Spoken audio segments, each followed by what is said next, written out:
नमस्कार विद्यार्थी मित्रांनो, माझं नाव आहे Nagesh sir, Vijay institute of science वरून. आपण आजच्या क्लासमध्ये सर्क्युलेटरी सिस्टीम बघणार आहोत. आता सर्क्युलेटरी सिस्टीम बघण्याच्या आधी काही आपण मेन पॉइंट्स बघूया जे सर्क्युलेटरी सिस्टीम सोबत जोडलेले आहेत. जसे की आपल्या शरीरामध्ये आपल्या वेगवेगळ्या प्रकारची सिस्टीम्स जोडलेले आहेत. जे वेगवेगळ्या प्रकारची सिस्टीम काय करणार आहेत, हेल्प करणार आहेत. जसे की बघायला गेलं डायजेस्टिव्ह सिस्टीम, जे डायजेस्टिव्ह सिस्टीम काय करणार आहे, आपल्याला डायजेशन करण्यासाठी मदत करणार आहे. त्यानंतर सोबत जे काही रेस्पिरेटरी सिस्टीम आहे, जे रेस्पिरेटरी सिस्टीम देखील अत्यंत महत्त्वाची आहे. जर बघायला गेलं आपल्या शरीरामध्ये असे दोनच खूप अत्यंत महत्त्वाचे सिस्टीम आहे, ज्याला आपण म्हणूया डायजेस्टिव्ह सिस्टीम आणि as well as the respiratory system. आणि त्यानंतर सोबतच असेल ती म्हणजे आपली सर्क्युलेटरी सिस्टीम. ज्या सर्क्युलेटरी सिस्टीम मध्ये 3 महत्त्वाचे पार्ट आहेत, जसे की हार्ट, त्यानंतर ब्लड आणि ब्लड वेसल. या 3 भागापासून आपली जी काही सर्क्युलेटरी सिस्टीम आहे, सर्क्युलेटरी सिस्टीम इन्क्लूड झालेली आहे. म्हणजे ते जे काही सर्क्युलेटरी सिस्टीमचं फंक्शन असणार आहे, हे फंक्शन इथं करण्याचं काम ते करणार आहे. चला तर मग आपण बघूया त्या सर्क्युलेटरी सिस्टीम मध्ये नेमके कोणते कोणते पॉइंट्स आहेत जे की आपण शिकणार आहोत. ओके, द की concept कुछ की concept इसके अंदर the main part of circulatory system is made up of a heart, blood and a blood vessel. म्हणजे जो काही सर्क्युलेटरी सिस्टीम आहे त्या सर्क्युलेटरी सिस्टीम मध्ये हार्ट, त्यानंतर ब्लड आणि ब्लड वेसल्स जे काय करणार, सर्क्युलेटरी सिस्टीमला कंट्रोल करण्याचं काम ते करणार आहेत. The process of nutrition in a body मधला जो काही न्यूट्रिशन प्रोसेस आहे, हा प्रोसेस देखील आपण या क्लासमध्ये बघणार आहोत. आणि सोबत जे काही कंपोनंट आहेत, आता कंपोनंट म्हणजेच काय, ब्लड हे 2 घटकापासून तयार झाला. एक म्हणजे प्लाझ्मा आणि दुसरा म्हणजे ब्लड सेल. आता प्लाझ्मा म्हणलं तर काय, ज्याच्यामध्ये 60% हा वॉटर प्रेझेंट असणार आहे. आणि ब्लड सेल म्हणजे 3 प्रकारचे ब्लड सेल आहेत, सगळ्यांनाच माहिती आहे. कोणते कोणते, RBC, WBC and platelets. RBC is also called as a red blood cell and it is also known as a which cell, RBC. It is also called as a red blood cell, and red blood cell is also called as a, next one is a WBC. WBC is a white blood cell, and third one is a platelet.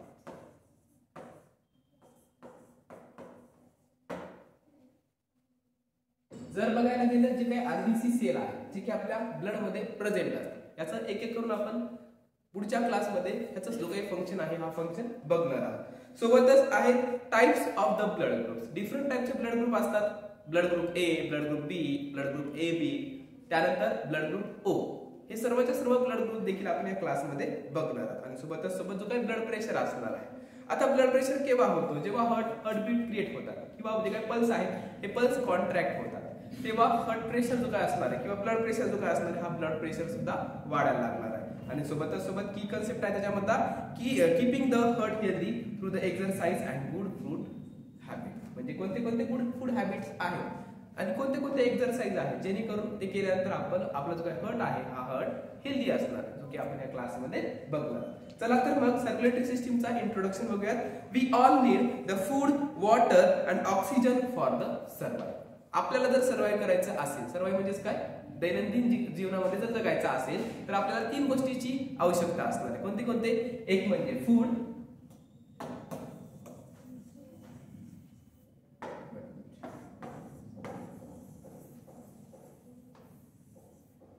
आपल्याला surrounding रिजनला survive करायचं असेल तर 3 गोष्टी महत्त्वाच्या आहेत. एक म्हणजे food, त्यानंतर वॉटर आणि त्यानंतर शेल्टर.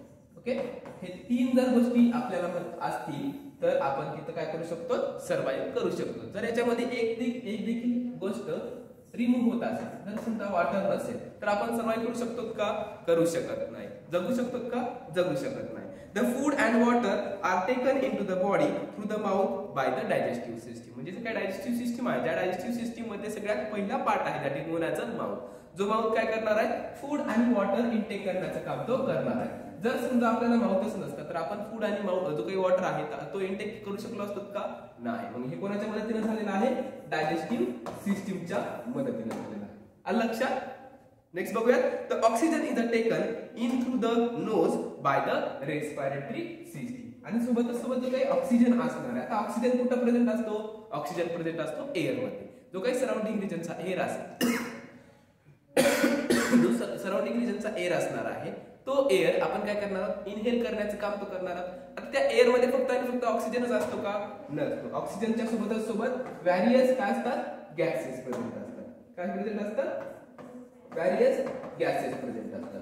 पण त्या व्हॅरियस गॅसेसला आपला जो काही नोज आहे हा नोज इनहेल करू देतो का, करू देत नाही. कारण का आपल्या नोज वरती जे काही नॉस्ट्रिल असतात त्या नॉस्ट्रिल्स वरती स्मॉल स्मॉल हेअर असतात. जे स्मॉल स्मॉल हेअर काय करतात, फिल्टर करण्याचं काम करतात आणि फक्त ऑक्सिजनलाच आतमध्ये जाऊ देण्याचं काम ते करणार आहे. म्हणजे आज ऑक्सिजन जो काय असणार आहे हा ऑक्सिजन आपल्या शरीरामध्ये जातो कोणाच्या मदतीनं, with the help of the respiratory system. तिथं रेस्पिरेटरी सिस्टीम आहे म्हणून आपण काय करतो, इनहेलेशन आणि एक्सहेलेशन करण्याचं काम तो करणार, म्हणजे श्वास घेणं आणि श्वास सोडणं.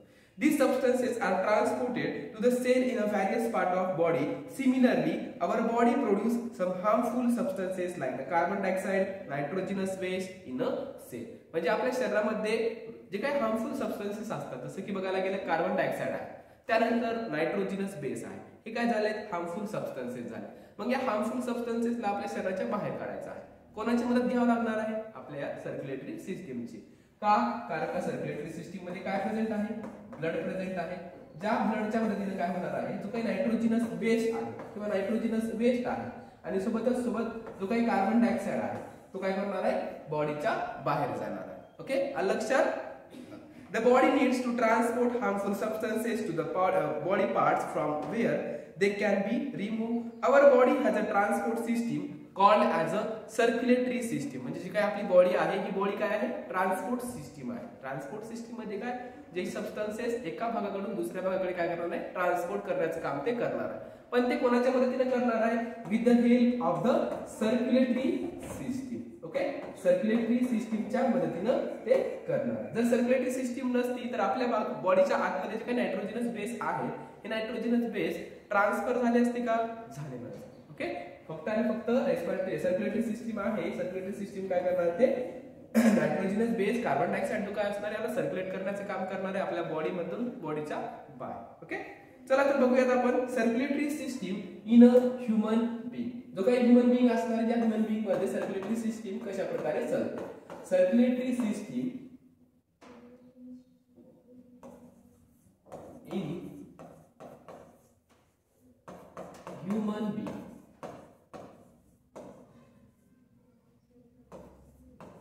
सर्क्युलेटरी सिस्टीम इन, आता ह्यूमन बीइंग बोलल्यानंतर आपण काय आहोत, ह्यूमन बीइंग्स आहोत. मग आपल्या बॉडीमध्ये काय चालते, सर्क्युलेटरी सिस्टीम. आता जे काही सर्क्युलेटरी सिस्टीम आहे ही सर्क्युलेटरी सिस्टीम नेमकी काय करते बघा. The circulatory system is a transport system. Circulatory system काय, एक ट्रान्सपोर्ट सिस्टीम आहे जे काय करणार आहे, सबस्टन्सेस मूव्ह करण्याचं काम करणार आहे. कुठं, थ्रू आउट द बॉडी. मग त्याच प्रोसेसला किंवा त्याच सिस्टीमला काय म्हणायचं आपल्याला, सर्क्युलेटरी सिस्टीम म्हणायचं. पण जे काही सबस्टन्सेस असणार आहे ते सबस्टन्सेस ट्रान्सपोर्ट करायचं काम ती करते. पण कोणाच्या मदतीनं, with the help of the blood. ब्लडच्या मदतीनं. सर समजा शरीरामध्ये ब्लड नसता तर सर्क्युलेटरी सिस्टीम काय करू शकली असती का, नाही. ओके, शरीरामध्ये ब्लड आहे म्हणून तिथे जो काही सबस्टन्सेस आहे ते सबस्टन्सेस काय व्हायला लागले, ट्रान्सपोर्ट व्हायला लागले. The human circulatory system consist of the heart, blood and the blood vessel. म्हणजे जो काही ह्युमन सर्क्युलेटरी सिस्टीम आहे ही 3 घटकांपासून तयार झाली. एक म्हणजे ब्लड, दुसरा म्हणजे ब्लड वेसल आणि त्यानंतर तिसरा म्हणजे सगळ्यात महत्त्वाचा organ that is known as a heart. या 3 भागापासून जी काही सर्क्युलेटरी सिस्टीम आहे ही सर्क्युलेटरी सिस्टीम चालणार आहे. चला तर आपण काय करूया, सर्क्युलेटरी सिस्टीमची डेफिनेशन घेऊया. Okay, right down. The circulatory system, first point, the circulatory system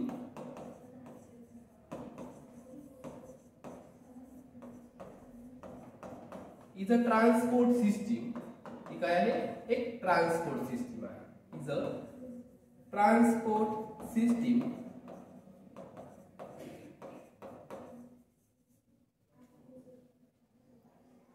moving substances. आता जे काही सबस्टन्सेस आहे हे काय करणार आहे, मूव्ह करणार आहे. Moving substances.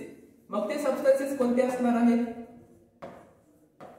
जसे की नायट्रोजिनस बेस आहे, कार्बन डायऑक्साइड आहे, ऑक्सिजन आहे. हा काय होणार आहे, ट्रान्सपोर्ट होणार आहे. Moving substances through the body, through the body. कोणाच्या मदतीनं, with with the help of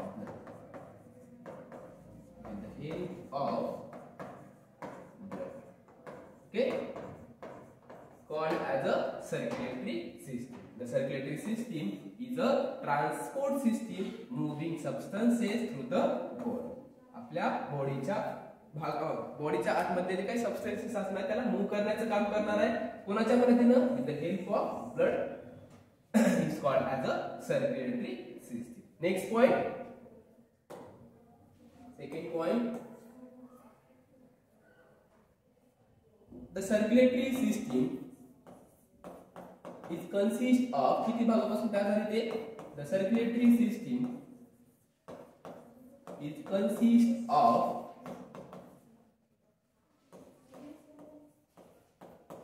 three parts. कोणते कोणते तीन पार्ट आहेत? सगळ्यात पहिला आहे हार्ट, त्यानंतर आहे ब्लड, त्यानंतर आहे blood vessel. Okay, heart, blood and then blood vessels. Okay,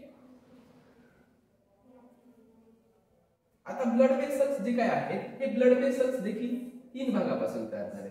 एक म्हणजे आर्टरीज, दुसरी म्हणजे व्हेन आणि तिसरी म्हणजे capillaries.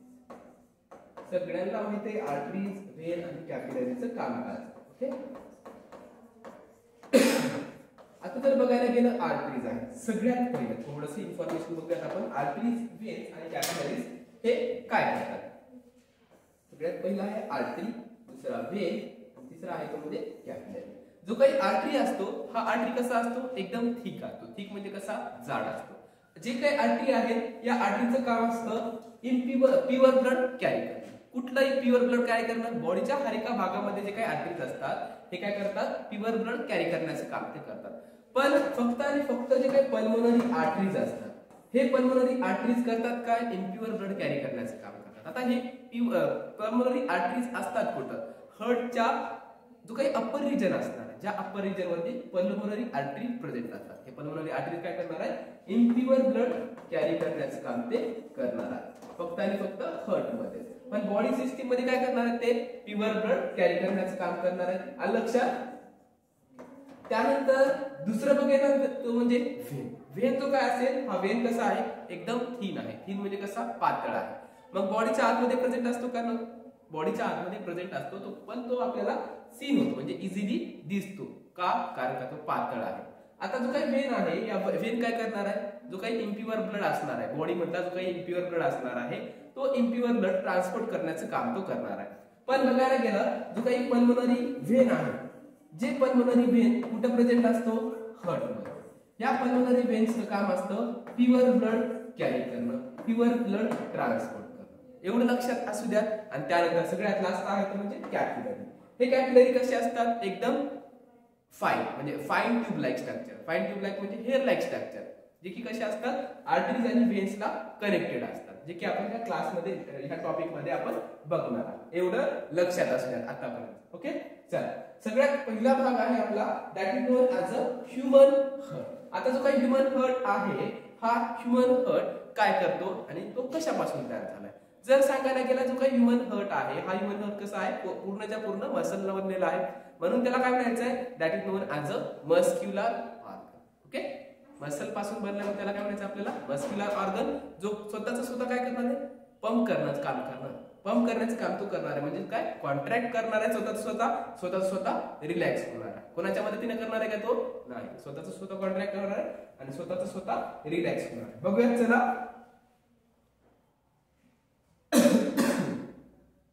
The human heart first. The human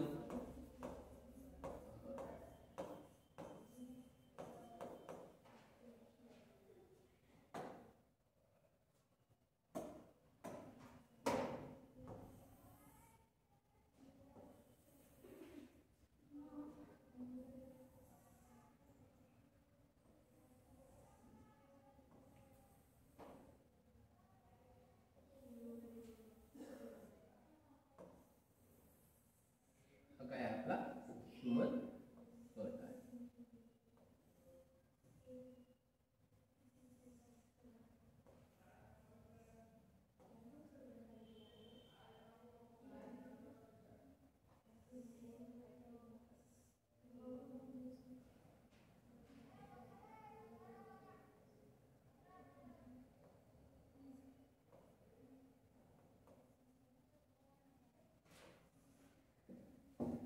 झाला आपला पूर्ण ह्युमन. जो ह्युमन हर्ट किती चेंबर पासून तयार झाला? 4 चेंबर पासून तयार झाला. एक म्हणजे हा चेंबर, दुसरा चेंबर, तिसरा चेंबर आणि चौथा चेंबर. चला तर मग आपण ह्या हर्टला नाव देऊया. सगळ्यात पहिला असेल तो म्हणजे राईट साइड. आता राईट साइड आहे म्हणजे तिथं आर्टरीज पण प्रेझेंट असतील आणि वेंट्रिकल्स पण प्रेझेंट असतील. राईट साइडला काय म्हणायचंय? राईट. त्यानंतर असेल तो म्हणजे राईट वेंट्रिकल. हा झाला राईट साइड. त्यानंतर हा लेफ्ट साइड, लेफ्ट आर्टरी आणि लेफ्ट वेंट्रिकल. ओके. आता बघा सगळ्यात पहिला वॉल आहे, ज्या पहिल्या वॉलला नाव आहे पल्मोनरी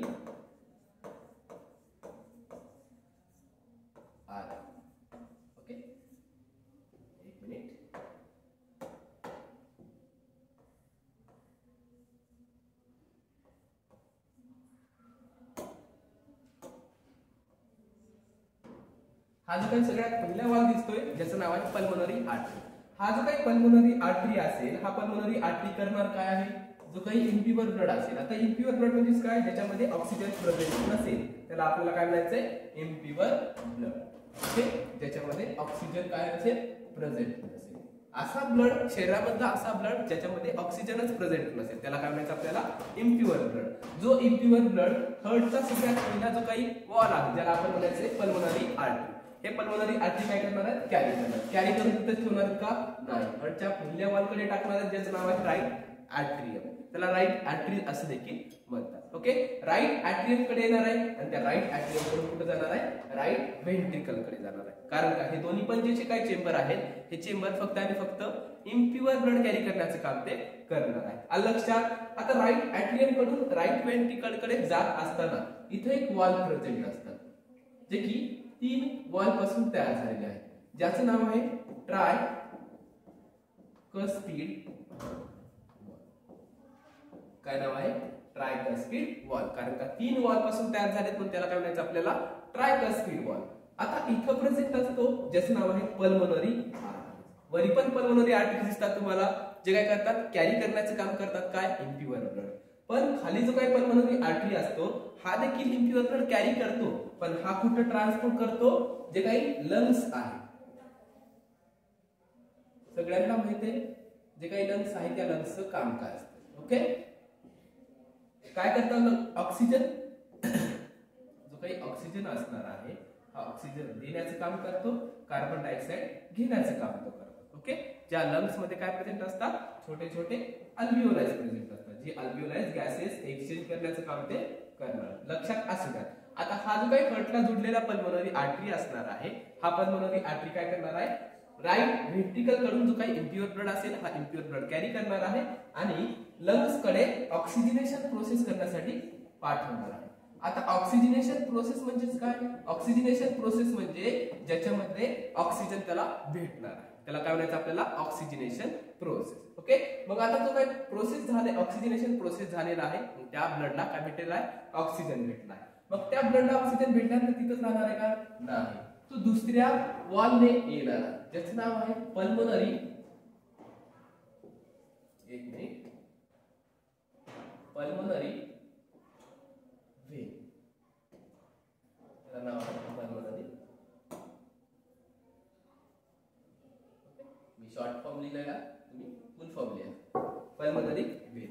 पल्मोनरी आर्टरीचं काम असेल इम्प्युअर ब्लड कॅरी करणं आणि पल्मोनरी व्हेनचं काम असेल प्युअर ब्लड कॅरी करणं. आपण बघितलं होतं आर्टरीज आणि व्हेन्स जेव्हा मी शिकवत होतो तेव्हा सांगितलं होतं शरीरामधले जे काही आर्टरीज असतात हे प्युअर ब्लड कॅरी करतात आणि शरीरामधले जे काही व्हेन्स असतात ते इम्प्युअर ब्लड कॅरी करतात. पण हर्ट कशी असलेला जो काही पल्मोनरी आर्टरी असणार आहे, हा पल्मोनरी आर्टरी असा एकच आर्टरी आहे जो काय करणार आहे, इम्प्युअर ब्लड कॅरी करणार आहे, आणि पल्मोनरी व्हेन जो काय असेल हा पल्मोनरी व्हेन काय करणार आहे, प्युअर ब्लड कॅरी करणार आहे. लक्षात, जो काही पल्मोनरी व्हेन आहे हा पल्मोनरी व्हेन लंग्स कडून ऑक्सिजनेशन झालेला जो काही ब्लड असणार आहे, म्हणजे ज्या ब्लड मध्ये ऑक्सिजन भेटलेला आहे तो ब्लड काय करेल, तो कॅरी करण्याचं काम करेल. तो कॅरी केल्यानंतर लेफ्ट आर्टरीज कडे ते जाणार आहे, लेफ्ट अॅट्रियम कडे तो जाणार आहे. लेफ्ट अॅट्रियम कडे गेल्यानंतर तो तिथंच राहणार आहे का, नाही. तिथून तो कुठे जाणार आहे, लेफ्ट व्हेंट्रिकल्स कडे जाणार आहे. पण लेफ्ट अॅट्री पासून लेफ्ट व्हेंट्रिकल कडे जात असताना त्याला एक वॉल लागणार आहे, ज्या वॉलचं नाव आहे बायकस्पिड वॉल.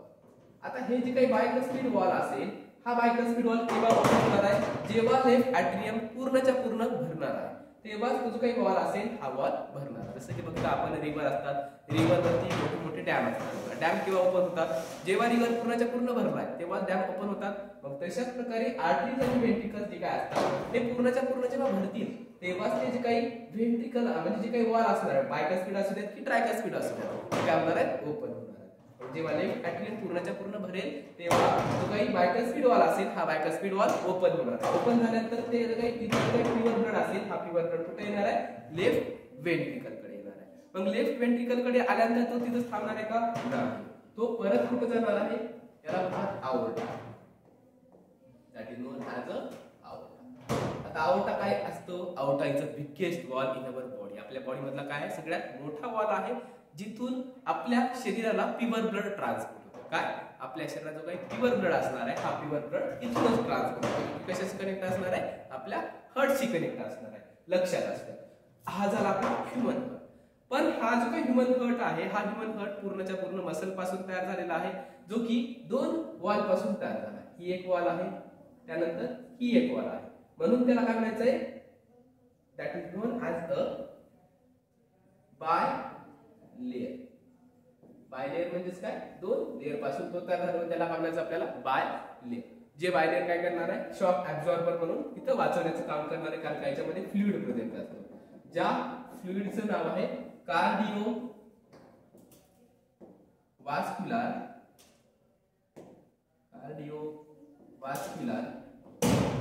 फ्लुइड. जे कार्डिओवास्क्युलर फ्लुइड करणार काय आहे, शॉक ऍब्झॉर्बर सारखे काम तिथं करणार आहे.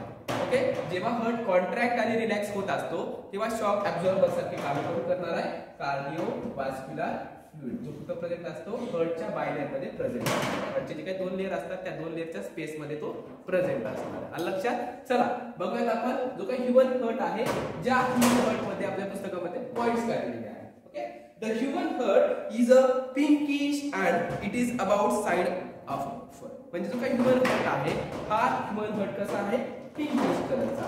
पिंकिश म्हणजे कसा असणार आहे, पिंक कलरचा असणार. Okay, they are pinkish in colour. लक्षात असू द्या, तिथून एक मार्काला प्रश्न येतो की heart is a dash in colour. कोणता कलर असणार तो, pinkish in colour. Okay, it is hollow highly muscular cone shaped structure. म्हणजे जो काही हार्ट आहे हा हार्ट कसा आहे, हॉलो. हॉलो म्हणजेच काय, पोकळ. ओके, त्याच्यामध्ये काहीच नसेल, पूर्णच्या पूर्ण मसल पासून तो बाहेर बनलेला आहे. ओके, आणि सोबतच सोबत कोणत्या मसल पासून बनलेला आहे, हायली मस्क्युलर ऑर्गन आहे. हायली मस्क्युलर ऑर्गन आहे म्हणजेच काय, हायली मसल पासून, खूप हायली मसल पासून तो तयार झालेला आहे. आणि सोबतच सोबत तो कसा आहे, कोन शेप. कोन शेप म्हणजे खालचा जो काही स्ट्रक्चर दिसतोय आपल्याला कसा दिसतो, हा कोन लाईक स्ट्रक्चर. म्हणजे याला काय म्हणायचंय, cone shaped structure. The heart is located between the two lungs in a rib cage. जे काही रिब केज असतात, आता रिब केज असतात काय, छातीचा पिंजरा त्याला आपण म्हणूया. ज्या छातीच्या पिंजऱ्याच्या जे काही दोन लंग्स प्रेझेंट असतात, पाठीमागं रिब्सच्या पाठीमागं जे काही दोन लंग्स असतात, ज्या दोन लंग्सच्या थोडंसं खाली हे आपला हार्ट प्रेझेंट राहतो. It consist of the 4 chamber. आणि जो काही हार्ट आहे हा हार्ट 4 चेंबर पासून तयार झालेला आहे, जे की आपण आता बघितलेला आहे. कोणता, right atrium, right ventricle, left atrium and then left ventricle. हे 4 चेंबर पासून आपला जो काही हार्ट आहे हा हार्ट तयार झालेला आहे. The 2 thin wall auricles and 2 thick wall are the ventricle. म्हणजे जे काही ऑरिकल्स आहेत, ते वरचं चेंबर जे काही दिसतं, right auricle, right left ventricle, left atrium and right atrium. जे काही ऑरिकल्स आहेत हे ऑरिकल्स कसे असतात, थिक म्हणजे कसे, जाड असतात. आणि सोबत जे काही वेंट्रिकल आहे, राईट वेंट्रिकल असतात किंवा लेफ्ट वेंट्रिकल असतात, हे लेफ्ट व्हेंट्रिकल म्हणजे व्हेंट्रिकल कसे आहे एकदम थिन आहे. लक्षात असू द्या. These chambers are made to prevent the mixing of the pure and the impure blood. म्हणजे जो काही चेंबर्स आहेत राईट साइडचे असू द्यात किंवा लेफ्ट साइडचे असू द्यात, हे काय करणार आहेत ब्लडला मिक्स न होऊ देण्याचे काम ते करणार आहेत. जो काही समजा आता हा राईट साइडचा चेंबर आहे, ओके, राईट ॲट्रियम आणि राईट व्हेंट्रिकल. त्या राईट ॲट्रियम आणि राईट व्हेंट्रिकल मध्ये फक्त इम्प्युअर ब्लड जातो. मग हा जो काही इम्प्युअर ब्लड आहे हा इम्प्युअर ब्लड प्युअर सोबत जाऊन मिक्स होतो का? होत नाही. तो ऑक्सिजनेशन झाल्यानंतरच प्युअर सोबत जाऊन काय होतो तो मिक्स होतो. ओके, लक्षात असू. The right and the left ventricle are separated by the interventricular septum. म्हणजे जो काही आपला राईट साइड आहे आणि सोबत जो काही लेफ्ट साइड आहे, हा राईट साइड आहे आणि लेफ्ट साइड आहे. ज्या राईट साइड आणि लेफ्ट साइडच्या आतमध्ये एक सेप्टम प्रेझेंट असतो. सेप्टम म्हणजे एक बॉर्डर. जो बॉर्डर करणार काय राईट साइड मधले जो काही इम्प्युअर ब्लड आहे हा लेफ्ट साइड कडे जाऊ देत नाही आणि लेफ्ट साइड मध्ये जो काही प्युअर ब्लड आहे तो राईट साइड कडे येऊ देत नाही. त्याच्यासाठी तिथे काय कोणता भाग असतो? Inter ventricular septum.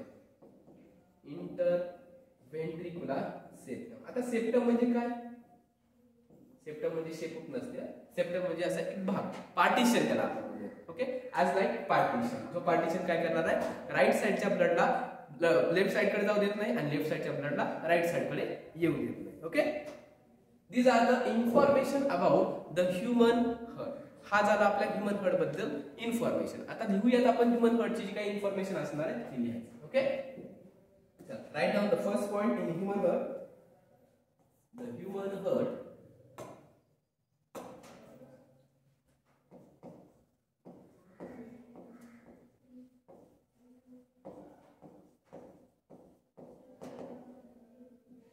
is right on first point.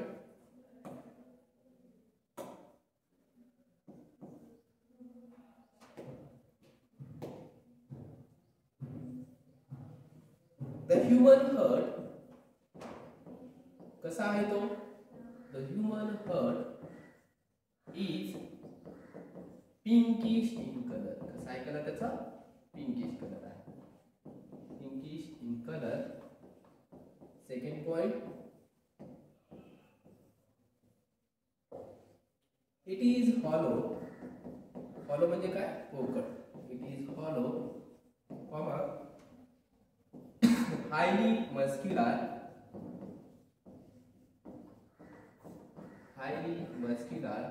on and cone shaped structure.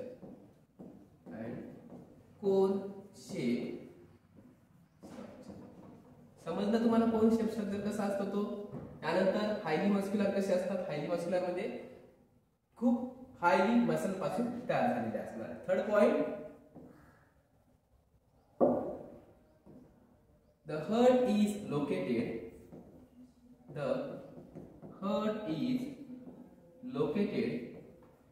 in between the two lungs.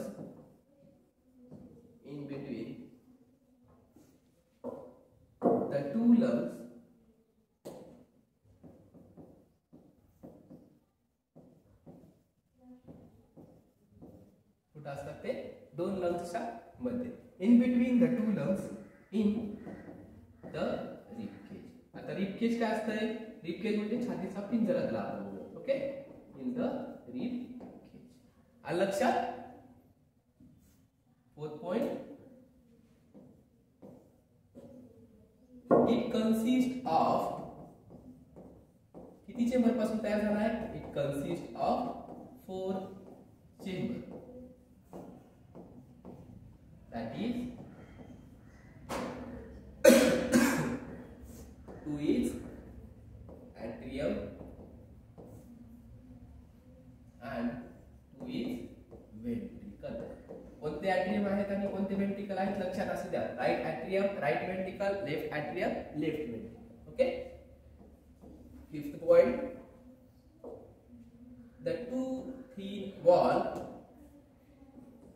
the two thin wall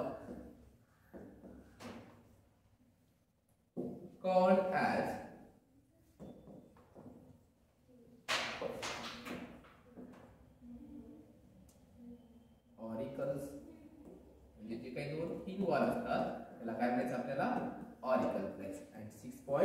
the two thick wall, the two thick, एवढं लक्षात आलं तुम्हाला? थिन आणि थिक मध्ये फरक काय? Thin म्हणजे पातळ, थिक म्हणजे जाड. Okay, two thick wall called as, काय म्हणतात त्याला? व्हेंट्रिकल. ॲट्रियम हे पातळ असतात आणि व्हेंट्रिकल हे जाड असतात.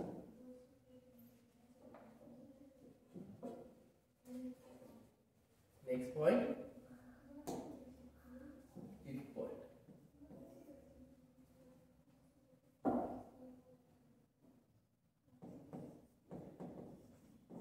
Right and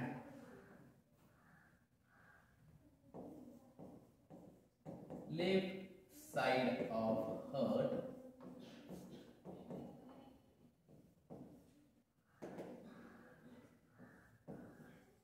is separated by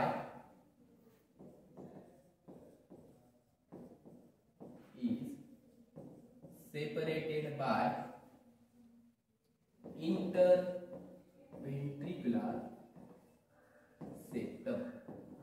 कशासोबत सेपरेट झालाय तो? इंटरव्हेंट्रिक्युलर सेप्टम. समजलं इंटरव्हेंट्रिक्युलर सेप्टम काय असते? इंटरव्हेंट्रिक्युलर सेप्टम म्हणजे असा भाग जो राईट साइडला आणि लेफ्ट साइडला सेपरेट करण्याचं काम करतो, ॲज लाईक पार्टिशन. ओके, आता याच्यानंतरचा जो काही पॉइंट असेल जो की ॲट्रियम आणि ventricle, difference between the atrium आणि व्हेंट्रिकल, जो की आपण नेक्स्ट क्लास मध्ये कंटिन्यू करणार. ओके, इथपर्यंत कोणाला काही डाऊट असतील तर या कमेंट करा खाली. लक्षात